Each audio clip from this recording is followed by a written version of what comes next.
Everyone's in on the Great Reset. Well, almost everyone. There's one guy who's got the power to do something to stop it, and you know exactly where I'm going. And they made a mistake. They tried to get Trump on their side, so they invited Donald Trump to Davos, I think a couple of times.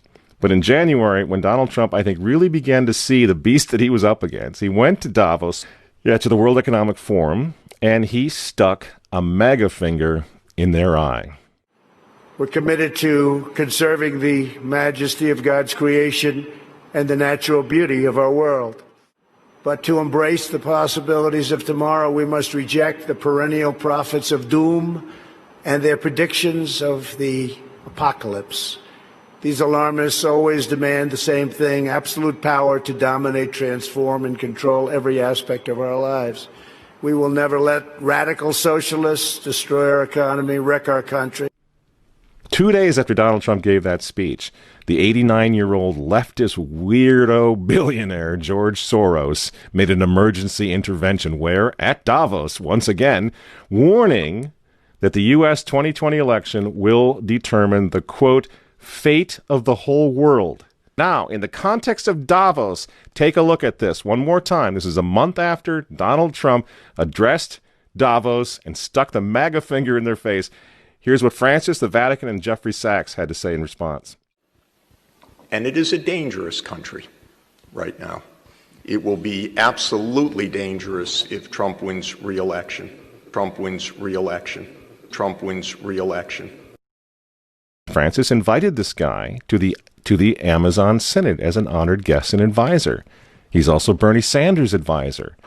What's he doing in the Vatican? Why is this guy who's a promoter for socialist, out and out socialist, Bernie Sanders, what's he doing advising the Pope? Why does he have entree to the Vatican, friends? Sachs supports abortion and contraception, but that's not a problem for the Vatican. For the Vatican, for Pope Francis, and for his friends at the UN, Donald Trump is the problem, obviously, friends. Clearly, I consider the Trump administration a danger to the world, but I regard it as a purely temporary phenomenon that will disappear in 2020. Do you get it? Do you see why there's so much hate for Trump? Because with all of his faults, again, he's the capitalist. He's not the globalist. He never will be one of them, which is why he pulled the United States out of the Paris Climate Agreement. Donald Trump pulled the United States out of the World Health Organization. That's Bill Gates and company. And now he's threatening to pull the United States out of the World Trade Organization. People say, yeah, well, Donald Trump got married twice. He's a bad guy. Really? He's right in the face of the demons on this, friends. Nobody ever said he was a saint. He's knocking the sacred cows of the United Nations down all over the world right now. The General Assembly routinely votes 185 against the United States on almost everything right now.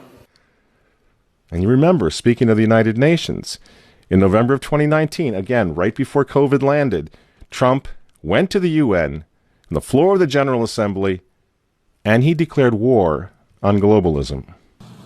Wise leaders always put the good of their own people and their own country first. The future does not belong to globalists. The future belongs to patriots. And shortly after the speech at the UN, Donald Trump delivered, what do you think happened? The coronavirus was unleashed on the world, and Trump's booming U.S. economy went on life support.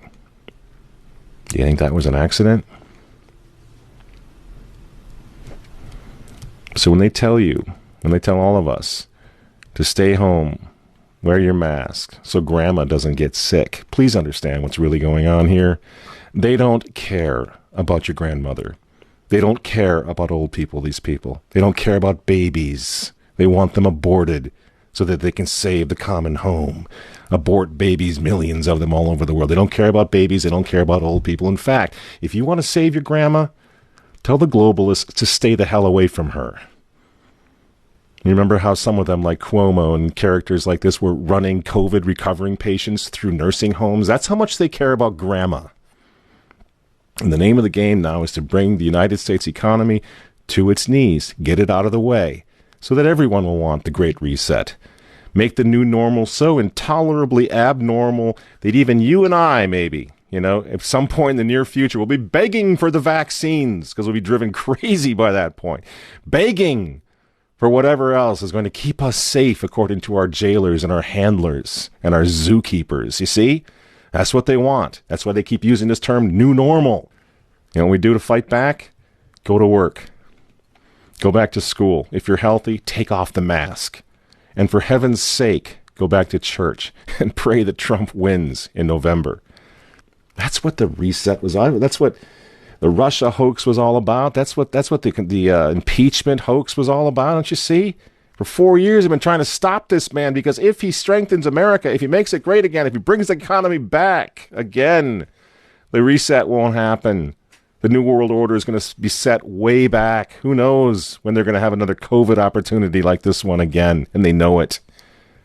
So ask yourselves why they hate this man. These folks, these men, they hate God. They hate the unborn. They hate the traditional family. They hate you.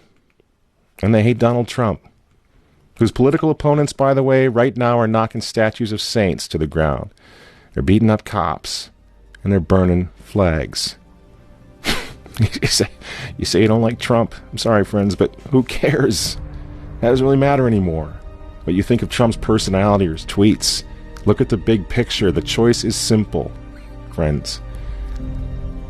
Stand with America right now, or fall with the New World Order in the not-so-distant future. There's no other choice. I'm Michael Matt for Remnant TV, and we'll see you next week.